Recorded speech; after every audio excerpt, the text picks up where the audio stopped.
Hola, comenzamos un nuevo tema que vamos a denominar el árbol de la vida o la clasificación de la biodiversidad.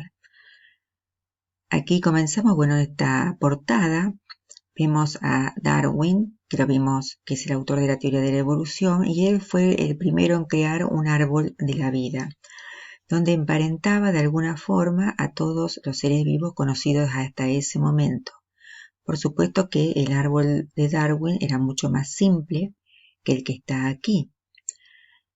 ¿Y por qué clasificar? Porque justamente clasificar nos permite encontrar patrones comunes, características que van a ser propias de un determinado grupo de animales que van a estar emparentados. Nos permite organizar, ordenar, nos facilita la investigación. Y hay muchas formas de clasificación que justamente fueron variando a medida que se fueron haciendo más descubrimientos. El más importante de todos fue cuando apareció el microscopio, que permitió descubrir una multitud de seres vivos que son justamente los microbios, que hasta ese momento no se conocía, no se sabía de su existencia. La más antigua es la de clasificación de Aristóteles. Dividían animales y plantas, las plantas por su crecimiento, hierba, arbusto, árbol, los animales en sangre roja y sin sangre, Linneo en vegetales y animales. Haeckel ya incorpora el reino protista porque justamente el microscopio permitió descubrir estos microorganismos formados por una sola célula. Vemos que ese reino protista pasa a ser en 1956 el Monera y protista. ¿Por qué? Porque justamente aquí, ¿qué fue lo que se había descubierto? La diferencia entre células procariotas y eucariotas. Ya en 1969 aparecen los 5 reinos: Monera, protista, fungi, plantas y animales. Monera va a estar formada por las procariotas y protista, fungi, plantas y animales van a estar formadas por células eucariotas. Fungi hasta ese momento donde se encontraba dentro del reino plantas. Pero como ustedes saben son muy diferentes los hongos a las plantas. Los hongos son heterótrofos, las plantas son autótrofas. Aparte hay diferencias a nivel celular, entonces eso permitió crear un reino aparte. Con mayores descubrimientos que se fueron haciendo a nivel molecular, en el caso y de la estructura de las células, Woese permitió separar este reino Monera en el dominio bacteria y el dominio arquea. Y los antiguos reinos protista, fungi, plantas y animales pasaron a formar parte del dominio eucaria. Pero no todos están de acuerdo con esa clasificación. De los 3 dominios, en el 2015 aparece una nueva que es la de los 2 imperios o superreinos. Imperio procariota, formado por bacterias y arqueas. Imperio eucariota, formado por plantas, protistas, fungi y animales. La clave, como ven, de toda esta división es la célula. Entonces repasamos un poco célula. Procariota, eucariota. ¿Cuáles son las organelas de la célula eucariota? Aquí tenemos una lista. Ustedes van a tener que unir con flechas con sus respectivas funciones que se encuentran en esta segunda columna. En la primera actividad, ¿en qué se diferencian esta célula procariota de la célula eucariota? Los postulados de la teoría celular, investigan en internet y los escriben.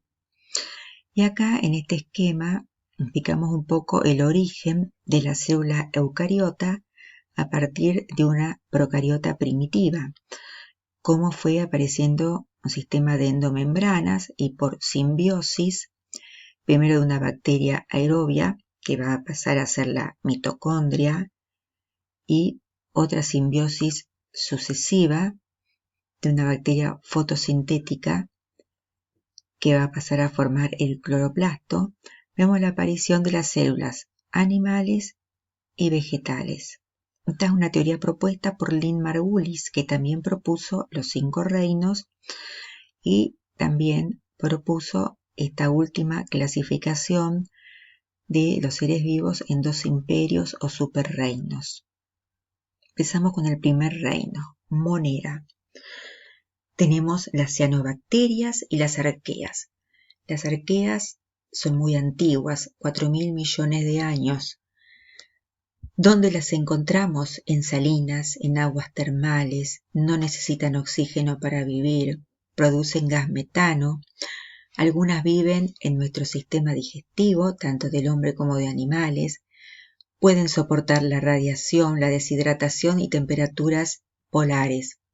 Las cianobacterias son muy importantes porque fueron las responsables de producir el oxígeno hace 3.000 millones de años. Por eso nuestra atmósfera se puede respirar, por eso podemos existir. Los estrematolitos son estas formaciones rocosas que ustedes ven aquí en la foto. Estas formaciones están formadas por piedra y bacterias, estas cianobacterias. Son muy importantes, incluso entre el 20 y el 30% de la actividad fotosintética del planeta se sigue desempeñando por las cianobacterias. ¿Cuántas bacterias hay en nuestro cuerpo? Bueno, las últimas investigaciones dicen que hay una bacteria por cada célula humana. Estas bacterias viven en simbiosis en nuestro organismo, son beneficiosas. Algunos científicos la llaman el segundo genoma, reconociendo que debe ser considerado al efectuar el tratamiento de pacientes, porque están involucradas en patologías y en enfermedades. ¿Cuáles son las bacterias que forman parte del microbioma humano? Es lo que ustedes van a tener que investigar. Las bacterias que son saludables en nuestro organismo. Pasamos al segundo reino, protista. Tenemos acá las cromistas, algunos ejemplos. Las cromistas van a hacer fotosíntesis. Y acá tenemos los protozoos, que van a ser heterótrofos. Van a alimentarse de cianobacterias o van a alimentarse de otras protistas que van a capturar. Tenemos aquí un ejemplo, los paramecios, trypanosoma, las ameba, el plasmodio. Vemos la estructura interna, como ven son células muy complejas, pueden desplazarse libremente, moverse de un lado a otro buscando su alimento. Tenemos otros ejemplos, Stentor, Vorticella. Hay algunos que producen enfermedades, Trypanosoma cruzi, el Plasmodium. Ustedes tendrán que averiguar qué enfermedades produce. También elegir un ejemplo de protista e investigar dónde viven, cómo se alimentan, cuál es su modo de vida. Aquí en este video pueden ver en el agua, ahí tienen esos cilios, que justamente es un medio de locomoción, cómo se desplazan buscando ese alimento que van a capturar. Ejemplos de protozoarios. Bueno, acá 30.000 especies se conocen, pero seguramente que hay muchísimas más por descubrir. Hay muchos videos que ustedes, este es el trypanosoma. Bueno, y acá tienen justamente protistas que hacen fotosíntesis. Pasamos ahora al reino fungi, los hongos. Antes esos hongos se incluían dentro del reino plantas. ¿Por qué crees que fueron separados de las plantas? Bueno, y los hongos son muy importantes desde el punto de vista ecológico. No solamente porque son descomponedores, sino también porque forman relaciones simbióticas con las raíces de los árboles y es como una forma de comunicación que se establece en el suelo entre árboles, arbustos y otras plantas.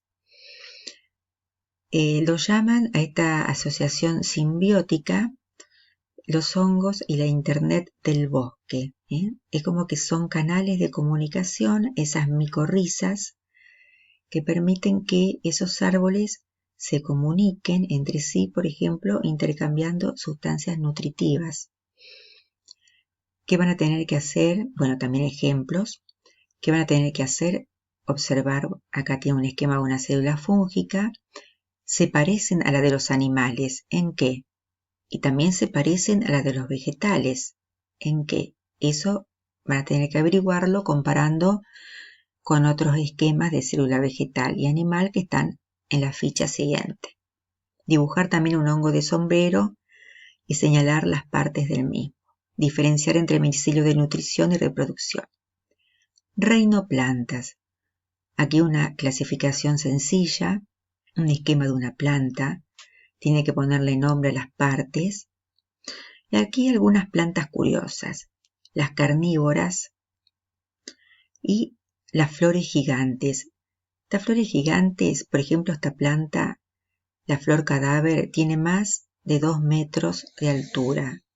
La rafflesia puede llegar a tener más de 1 metro de diámetro. Aparte de su tamaño, otra característica es que huelen a carne podrida.